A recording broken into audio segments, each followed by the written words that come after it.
Hello, everybody. Welcome to the Buckeye Weekly podcast. I am Tony Gerdeman here, as always, with Tom Orr. It's Rutgers week. It is Rutgers week, Tom. But first, before we get to Rutgers, we have to finish up the Big Ten ACC Challenge. Mm-hmm. Yep. And so this is our instant reaction podcast from that, where Ohio State, the Buckeyes, have defeated the Maryland Terrapins 73-14. Now, Tom, 73 points. When was the last time? Can you even remember the last time an Ohio State team scored 70 points in a game? Basketball teams score 70 all the time, and since they were playing football, since they were playing an ACC team, I assume this was a basketball game. No, was that not? No, right? It was actually football. Yeah, I remember a time they scored 60 points. That was last year. This year, I think it was against another non-power conference. Yes, this team. is the second time this year they've scored 70 points in a game. Maybe the first time 2 70-point games since '96. That sounds right, because that was the first 2 weeks of the season, and I can't remember them doing it again. No, I certainly can't. There's been other sporadic 70-point games here and there, but they don't play Florida A&M or Maryland or Rutgers every year. Yeah, and you've got legitimately, we should figure out the last time they scored 3 70-point games, because that'll be if Ryan Day wants to do it. If Ryan Day wants to do it, it is on the table next week. Michigan. Oh, you're talking about next week. I was talking about Michigan. 8 different Buckeyes scored touchdowns as LSU and Alabama go to the half with LSU up 33-13. I just, when they scored a touchdown just before halftime to make it 33-13, I said to you, that is legitimately the first time in multiple years that I have thought there is actually a possibility that Alabama misses the playoffs this year. Yeah, and the funny thing is, as that game gets more of a blowout, the ratings will go up. They'll climb higher as everybody has to tune in to watch Alabama get roasted. But yes, 42 points in the first half, 21 points in the first quarter, 21 points in the second quarter. You said that, what was the stat about 8 of 9 games? They have had 3 consecutive touchdown drives? Yeah, touchdown drives on 3 consecutive possessions in 8 of the first 9 games. And sometimes it's more than 3 drives in a row. Yes. But at least 3 drives in a row, they've scored touchdowns in 8 of 9 games this year. Normally, that would be wow, that was an offensive explosion. They must have been playing a MAC team. That's just nope, this is every week. This is what they do. And then the lead is that's it's not like anybody's scoring with them while they're doing this. So they end up being up by at least 17 points or whatever, and then they just continue to build from there. Can I just read the drive chart real quick? Oh, please do. Try and guess which team this is from. Maryland or Ohio State. Ready? Touchdown, touchdown, touchdown, touchdown, touchdown, touchdown, end of half, fumble, touchdown, field goal, punt, punt, touchdown, touchdown, touchdown. They scored touchdowns on 3 consecutive drives 3 different times in this game alone. Holy cow. That is impressive. And the fumble, the one where Chugs got hit and fumbled, that was looking like another touchdown drive as well, out of the half. Yeah, they'd already gone 36 yards in 6 plays right out of the half. Yeah, so let's go ahead and squash the rumor that began growing throughout this game, especially early in the first half and then late in the first half, especially when Ohio State is being really aggressive. You've got the onside kick in the first quarter. You've got calling the timeouts at the second quarter. People began wondering, even on the Fox telecast, is this personal? Is maybe Maryland responsible for tipping the NCAA off about Chase Young's possible infractions? And Ryan Day, he was asked about that, mainly in a very smart way, hey, the TV guys are saying this. Yeah. And you said the same thing I saw. His reaction seemingly eliminated any thought of that. Yeah, unless Ryan Day is an extremely good actor, and I can't rule that out. But we have never seen him in a Whirlpool commercial or something like Cooper used to do. We need Ryan Day towels is what we need. Unless Ryan Day is a fantastic actor, that was not the reason for it. There were a couple things at the end of the game that led you to believe that no, there was really nothing to that. For one thing, I was right there. I was right next to Ryan Day because I had the same thought. All right, let's see what the fist fight. Let's see what the conversation between him and Mike Loxley is like. And I was right there. I don't know, I may have been on TV right at the end, but I was like right next to, I know, it's very exciting. I was right next to Ryan Day, and it was like the most normal post-game, like, hey, good job out there, good luck the rest of the way kind of conversation you have ever heard. Like I was wondering if we were going to get one of those Ken Hatfield 96 Rice game post-game comments. We can't say exactly what Ken Hatfield said, but the fact that we can't say what Ken Hatfield said tells you kind of what he said. Part of what he said was like, we're never going to play you guys again. We're never coming back here. Yeah. And then he also did a swear. But then like Mike Loxley, maybe Mike Loxley will never come back here. But Maryland is contractually obligated to. Yes. So that was one thing that was like, okay, no. And Ryan Day seemed very like, no, that's not at all. The other thing was Keandre Jones. Like there was some thought like, oh, maybe Keandre Jones was the guy who tipped him off. Like the response that Keandre Jones got at the end of the game sure didn't seem like there was anything to that either. Yeah, we'll have a story on that later on. But after the game, I went out to the field and found Keandre Jones, who was, I kind of knew it was him because there were 20 Buckeyes around him, like trying to hug a person. I'm like, I wonder if that's Keandre Jones. And in fact, it was. All of his former teammates were trying just to say hi, give him a hug, tell him I love him. And it was really cool seeing. You can see some of it on my Twitter account. I actually uploaded it all to YouTube, so you can catch it there as well at theozone.net, youtube.com/theozone.net. But again, we'll have a story on that later. I guess it's tonight by now that Caroline is working on. But yeah, they were all happy to see him. They talked to him. I talked to Malik Harrison after the game. So they talked to him all the time and talked to him this week, but it wasn't about football. It's just, those two were best friends. They were roommates. Mm-hmm.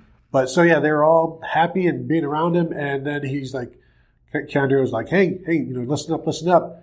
Do me a favor and just listen up. Go get that natty. Go win a national championship. That was his request to the team. He didn't mean natural light? No. That would be a different mob. There were plenty of those mobs around Ohio Stadium but it would be like, go get me that natty, or go give me that, just whatever your typical slurred speech is. But yeah, he was very excited to see his former teammates. They were excited to see him. It was like a greeting line. They were like, I want to see Keandre. I want to see Keandre. Yeah. And like J.K. Dobbins was like 15th in line, and he still had to wait. Mm-hmm. And that's the big man on campus. That guy didn't even rush for 100 yards today this week. You mean? But you know what I did not like? Justin Fields had no desire to see him. It's almost like he didn't know him at all. Almost. But aren't they? Where is Keandre Jones from? Maryland. Maryland, that's right. Okay. Yes. So it's actually where he plays now. I don't know if you remember that. Dang it! I should have. Yeah, I mean, there was a lot of like late second quarter when Ohio State's like onside kicking and calling timeouts and going after a punt with a 42-point lead. Like the press box was abuzz with like, all right, so what's really going on here? After not necessarily even the press conference, because like sometimes you just get told stuff and it's like, this is what I have to say. Set aside the Ryan Day thing, which I do think was genuine.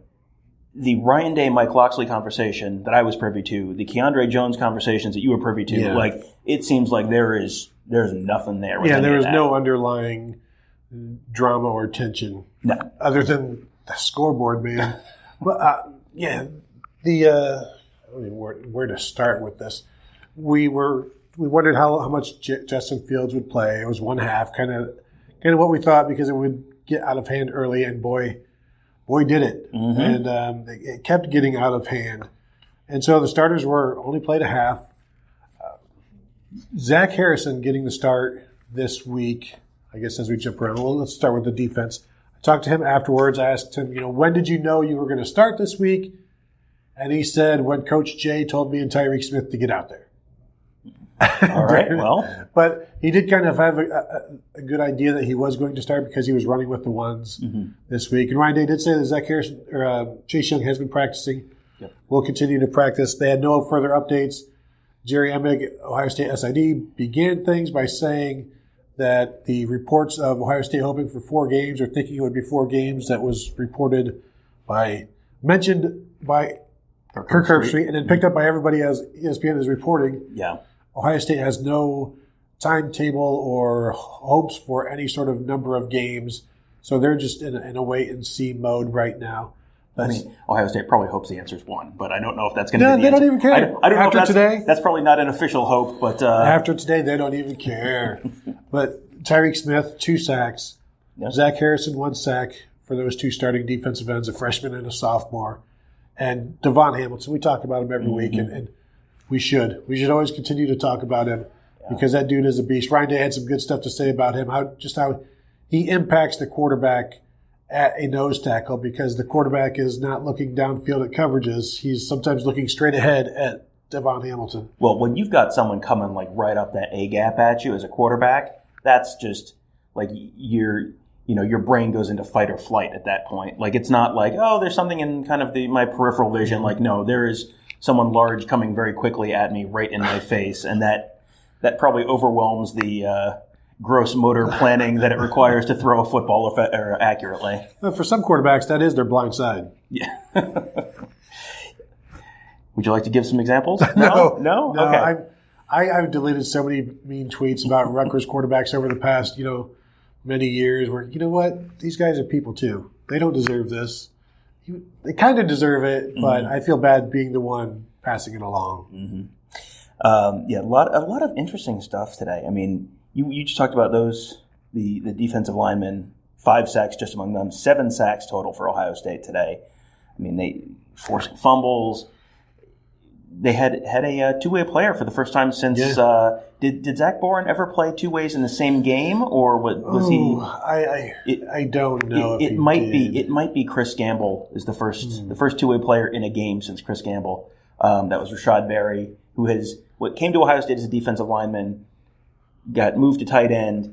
We talked about him as a potential solution at defensive end like a year ago, maybe, and it never happened. So because of that, like when we were kind of going through like, possible scenarios and places they could plug someone in, I honestly didn't think about him this week. Well, and then when we see 13 down there, like, is somebody wearing Rashad Berry's number? Is this a special teams thing? Because they can't wear duplicate numbers, so a lot of times they switch jersey numbers. Like Josh Proctor was 15, now he's 41 because of Jalen Harris. And so I'm wondering, like, who else could this be other than Rashad Berry? Because you don't want to jump to conclusions, but yeah, Rashad Berry had been talking and clamoring for the past few weeks saying, if you need me, I'm here. And so when you're down Chase Young and Jonathan Cooper, it's all hands on deck. And we talked to him afterwards and more than happy to continue doing this and as one of 4 tight ends, you'll take any playing time you can get anywhere, be on offense or defense or special teams.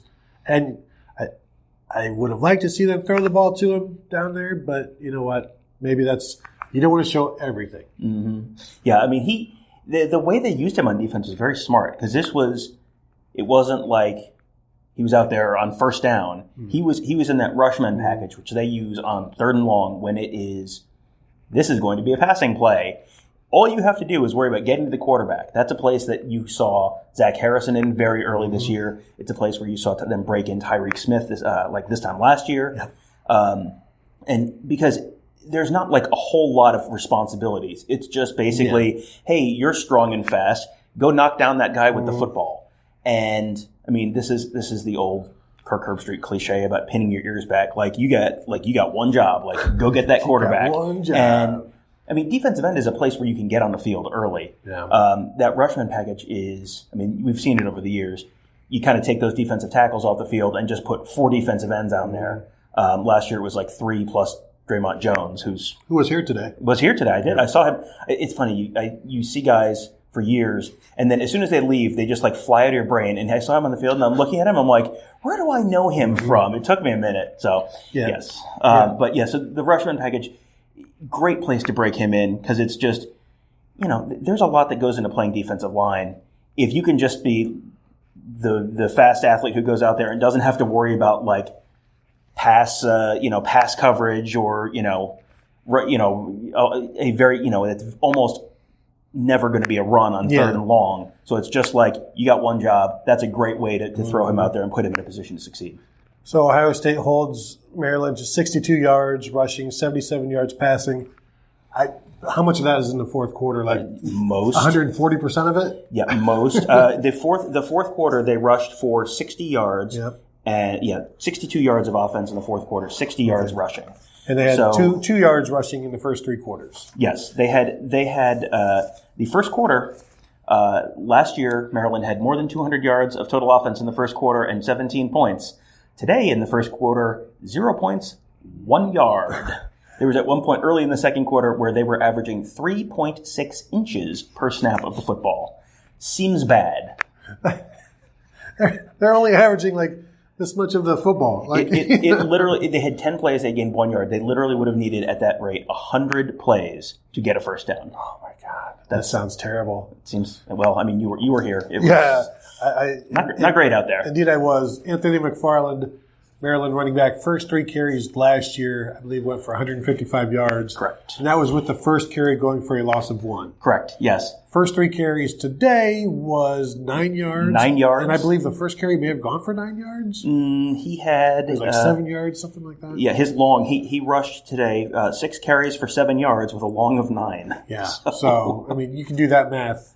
And Javon Leake, he's another big play guy, but he was getting most of his stuff late. Yeah. Very late in the game, yeah. And Fleet Davis, he was late as well. And it was another dominating effort by an Ohio State defense that no longer, I guess, surprises you anymore because this is what I expected. Although 14 points, it got sloppy at the end. Penalties by the second, third young guys. So you're saying basically it was a shutout, is what I'm hearing? No, Tom, it was not a shutout as you predicted. And you know what? You predict a shutout and they give them 14 points. I'm not blaming the second and third teamers. I'm not blaming the freshmen. I'm blaming you.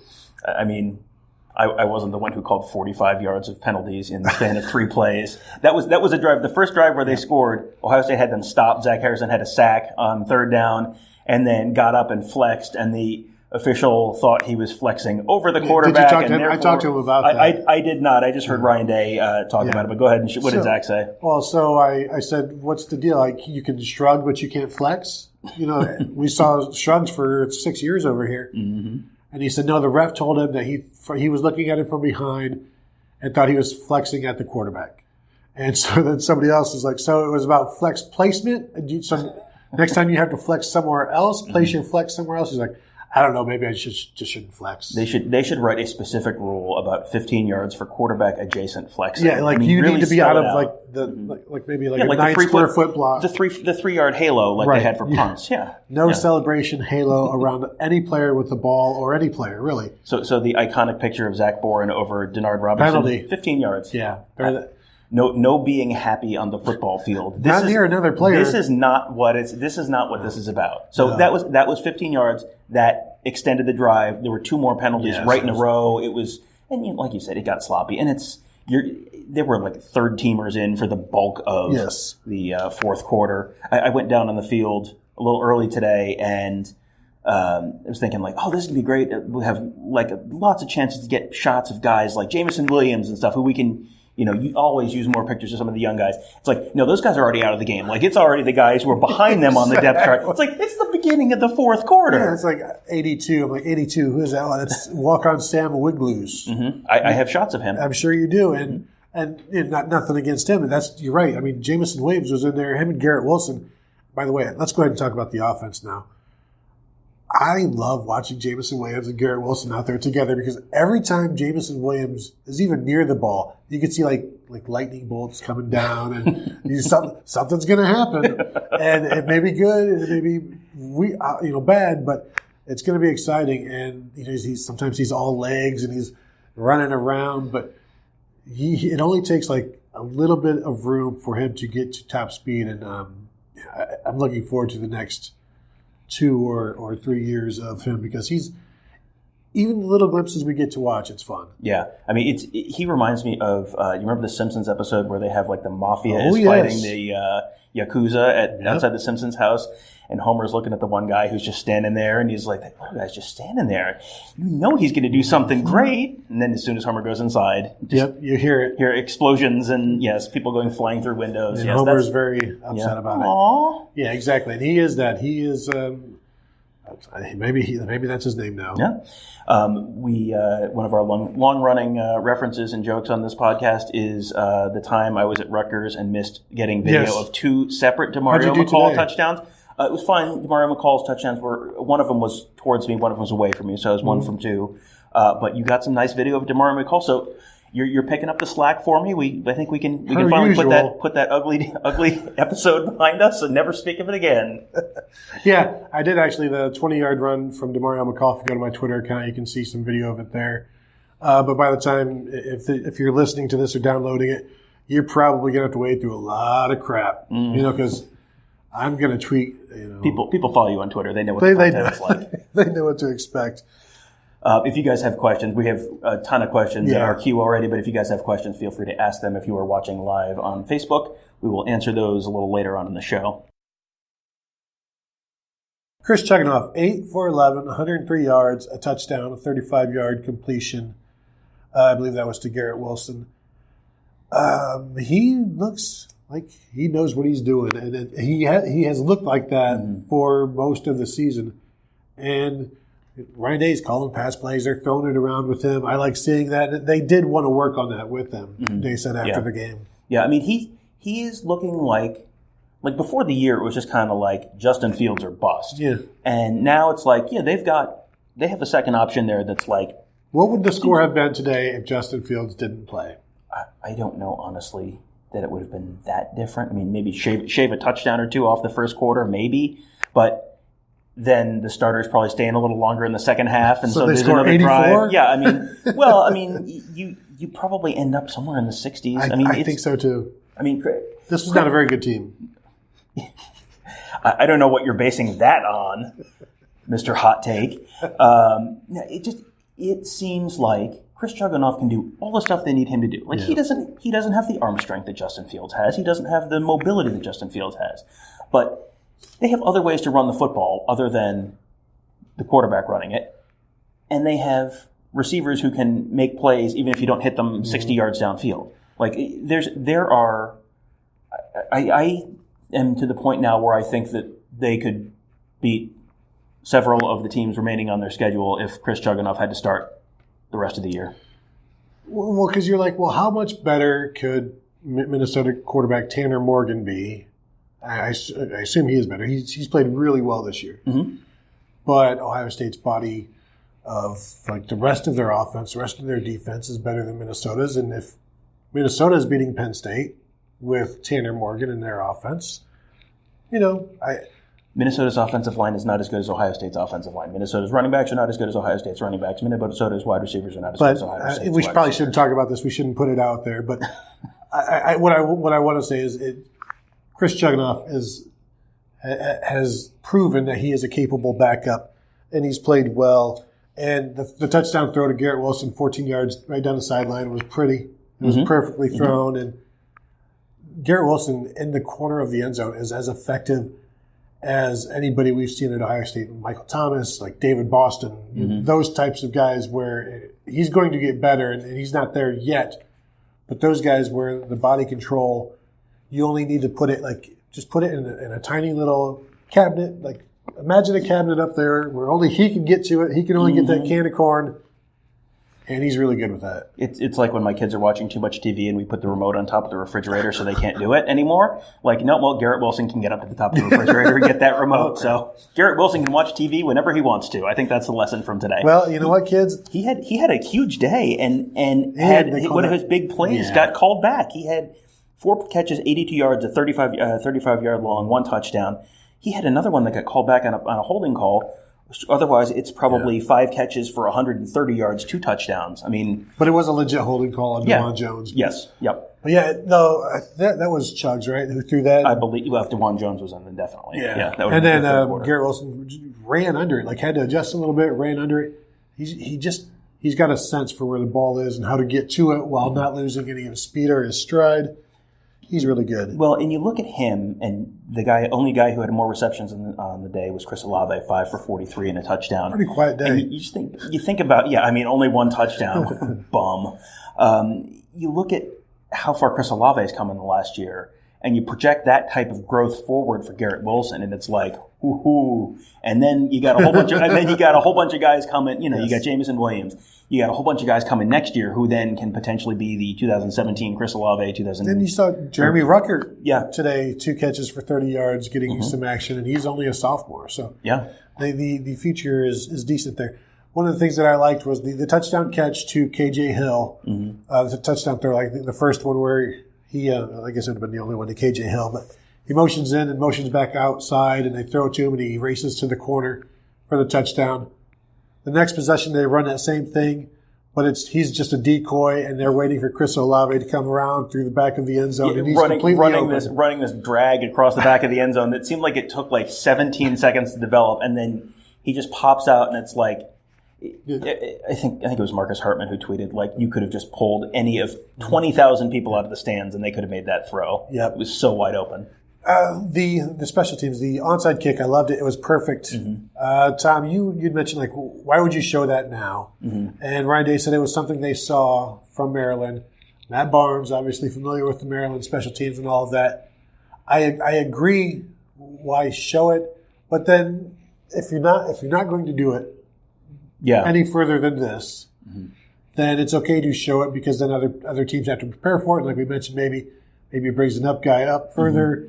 That it maybe eliminates a blocker closer to the ball. So there's always reasons for why. Well, and the other thing that makes it make some sense was Ryan Day said that was not always a home run in practice. Like, it was like, I think that kind of worked sometimes, didn't work sometimes. So I mean, your inclination watching it just drop it in there, like he just, I mean, basically handed the ball to Olave.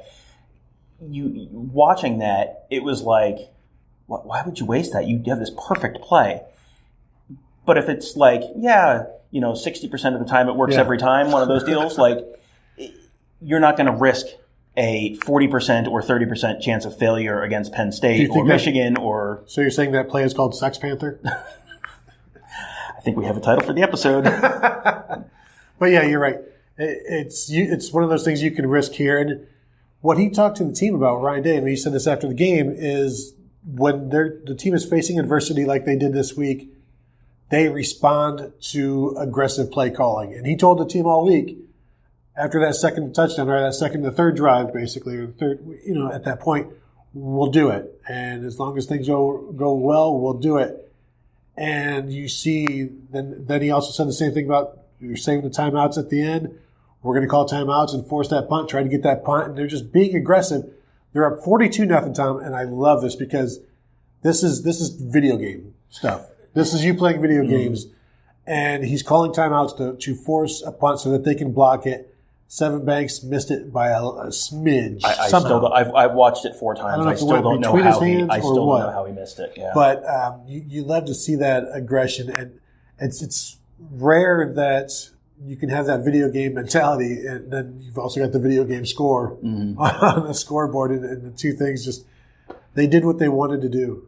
And yeah, I mean, Ryan Day has been more aggressive in that kind of last 2 minutes before halftime recently. Yeah, he's listened to the show, though. I mean, that was the first couple weeks. That was kind of like the one thing that was like, you have opportunities to put points on the board here, relatively low downside opportunities. Like, you should be taking advantage of those. He seems like he's doing that now. I mean, you compare and contrast that to James Franklin today. James Franklin was down 14 points right before the half.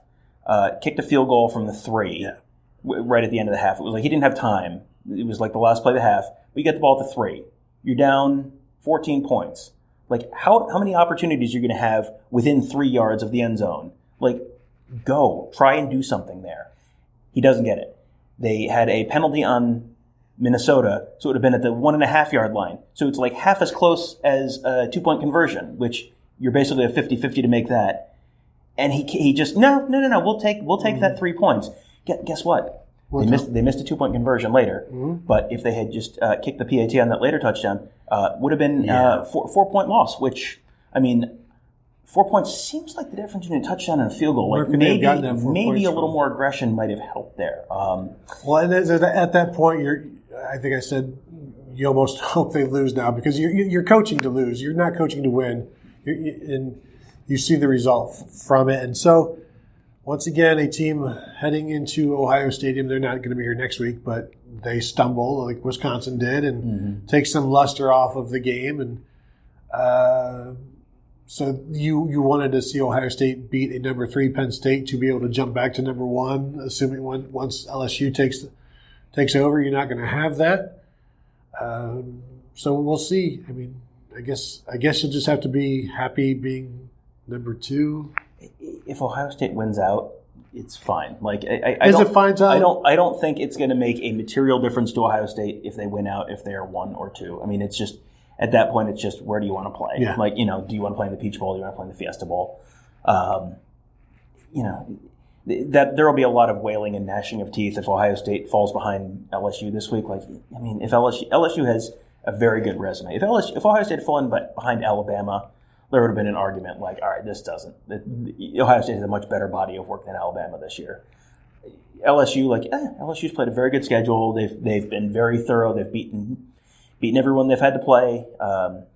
So yeah, it'll be fine. I feel like I should just say this: Ohio State's 9-0. They've just completely destroyed everyone they've played. It'll be fine. Should we get to questions? We should get to questions. Joe says, "You want to be my latex salesman?" That's that one came in via text. Jeff says, "Do you guys think they'll be okay next week?" You know what? Rutgers week is something that is impossible to overlook because this is why you come to Ohio State. I mean, the kids taping, X's over all the R's on signs everywhere. Exactly. Jumping into the Olentangy. Yeah, I mean, it's Yep. This is a big week. It's definitely one of the 12 biggest weeks of the regular season. Well, remember when Justin Fields, his first press conference, said, "I came here to play against Rutgers." Because you can't do that at Georgia. That's true. Because Georgia doesn't go north. That's not the FBS team that Georgia plays. They play Southern FBS teams. Yes. So yeah, this is what there's no overlooking Rutgers because all next week through the halls of the Woody, it's time for war. It's time for oatmeal. I don't know. Dazza says, "Can't wait to play LSU. One game at a time." Hey, man, it's Rutgers week. It is Rutgers week, but slow your roll, man. If Ohio State does face LSU at some point, I mean, I think we'll have some stuff to write about that week.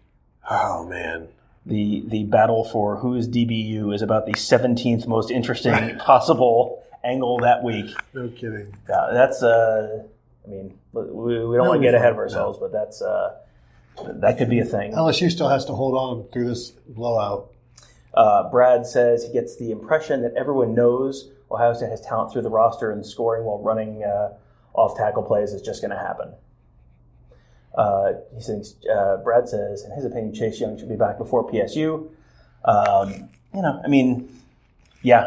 We'll see. It's been interesting to watch people report what they're hearing, what they're being told, because you have people definitively saying 2 games. You have other people definitively saying 4 games. You have people saying not an agent. You have other people saying, oh, it's an agent. Yeah. And when you have so many conflicting reports, the best thing you can do is you sit and wait. Not us. You. Like you just wait for the actual truth and Ohio State to tell you it's 4 games or it's 2 games or now he's been cleared. So there's when you see so many conflicting reports, it's because they don't necessarily know. Well, people don't know, and people are trying to get out what they hope is the answer and shape the narrative. And I mean, this is one of these like media criminology things. You can kind of tell based on what people are reporting and the tone of what they're reporting. You can sometimes tell who they're talking to that's giving them that information. That someone who is close to Chase Young, whether it's his attorney or something like that, might be trying to sort of build momentum for, prepare the battleground for the fact that, hey, it might be only 2 games, so that then when it is 2 games, people aren't completely shocked. And if it's 3 games, people think, wow, that was a stiff penalty. Yeah. There's a little bit, people's motives when they leak information is not always 100% pure as the driven snow. It's not about getting information. It's not about getting it to the people. Sometimes and that can account for some of the differences of narrative which you have seen reported today in various places. Andy says, thanks for making this video. But why don't you guys go watch Alabama get their patooties kicked like the rest of us? Yes, we are. It's on TV. If you are watching the live stream, you'll see me look up every once in a while. I'm looking at the TV. Brad says, in our opinion, who is on the travel squad to Piscataway? I mean, it's going to be. I mean, they're not going to leave Justin Fields home or right. No, it's going to be the same. J.K. Dobbins home. It's going to be the normal guys. They may have. This would be a great week if you've got some senior walk-ons and you've got other guys who are, kind of like fringy. Like maybe they go, maybe they don't. Like maybe you send a couple extra senior walk-ons or something like this because you have a legitimate chance to get in the game. Yeah, or if you've got any kids from New Jersey, like those guys who don't necessarily play, but it's a chance for them to get home. Yep. Like Jordan Fuller. Jordan Fuller, Tyler Friday, Javonte Jean-Baptiste, probably going to make the travel squad either way. But, yes. And Chris Jugganoff, New Jersey native. There you go. He's definitely going to be there. So yes, he will be there. He will be there. He may even get to play in the game a little bit. We'll see. Brad says Crowley looked like he had a serious injury. Any word on him? We didn't get an official word on him. Yeah. I was down right in front of him when that happened. I actually had a picture basically of the moment that the player hit him in the knee. I mean, it looked like his knee went sideways, which would lead you to believe something serious. But it's hard to tell, if his foot's twisted a little bit one way or the other, that can make a difference between serious injury and mild sprain. Mm-hmm. They brought the cart out, but then they didn't cart him off. Oh, so he got up and walked off the field. So, the answer is we don't know yet, but I was, when I saw the cart drive on and then drive off without him on it, I was a little more optimistic that maybe it's a more minor thing. But you can also walk off, and I'm not speculating, right? You can technically walk off from an ACL or something like that. Yes, you can, but if they're going to bring the card out, then maybe. So, but that's a good sign. Yeah, we don't know is the answer. You don't know. I don't know. Thank you. Brad says, was Seven Banks doing his Austin Spittler imitation too soon? Too soon, man. Thomas Rossetti says, Tale of Two Cities. Darn near unbelievable bliss on the field and not great off the field. Timing of the Chase Young thing seems fishy. And what dollar figure are we talking about? We don't know. We have not heard the dollar figure. We have, you have heard the suggestion that it is related to Rose Bowl travel, which therefore you can sort of picture it like The Price is Right, and the Showcase Showdown is a trip to the Rose Bowl. Mm-hmm. You would be able to ballpark that, right? Yes. Put a bid in on that. $1. $1. But so that would get, everybody can kind of figure the idea. Then you just have to go match it up with from 500 to whatever amount is 4 games, or is it a quarter of the season? I believe is the gist of what people are assuming, and then you try to barter that down with. He painted. He did this. He's a good kid. Mm-hmm. He played really well at Plinko. A lot of. He paid it back within $1. Mm-hmm. Yeah, and so it's like that. The mountain climber did not fall over the edge of the mountain. So perfect. Yeah. So we are through all of our questions. I'm actually kind of morbidly curious about this upcoming week. It's just. I have this is maybe my you listen to too many true crime podcasts. This is my Stockholm syndrome kicking in right now. But I'm if we get to watch a half of Chris Chugganoff and maybe Chris Chugganoff with the ones, that I would be legitimately interested to see. You play Justin Fields for a quarter and then you give Chris Chugganoff a couple series with the ones. I would be interested to see that because we see him with the twos, right? And so, you have a sense for what he can do, but it would be interesting to see what Chris Chugganoff looks like out there with the first team offensive line out there protecting him, J.K. Dobbins out there running with him. All of that. It was funny because Ryan Day said regarding taking the guys out at the half, we haven't played a lot of football this year. Yeah, it's this is your 9th game and. How many fourth quarter snaps does Justin Fields have this year? He probably under 5? played I don't know. Some against Wisconsin, probably, maybe, or Michigan State. Has he finished? Did he finish Wisconsin? I don't think so. Gosh, maybe that's a project for the. I almost called it the off week, but no, this is. Is it? This is Rutgers week. Is it? But you're right. If they do this, what's the 60? How many points did they win by? 51. 59. 59 and.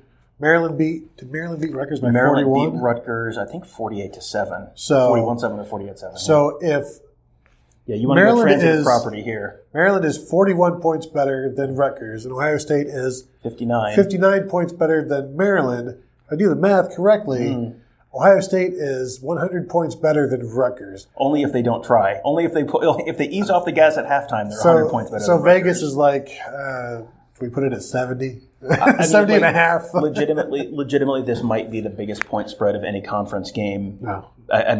In history, that is legitimately in play. This could be 56 points this week because it was just 45 this week, basically.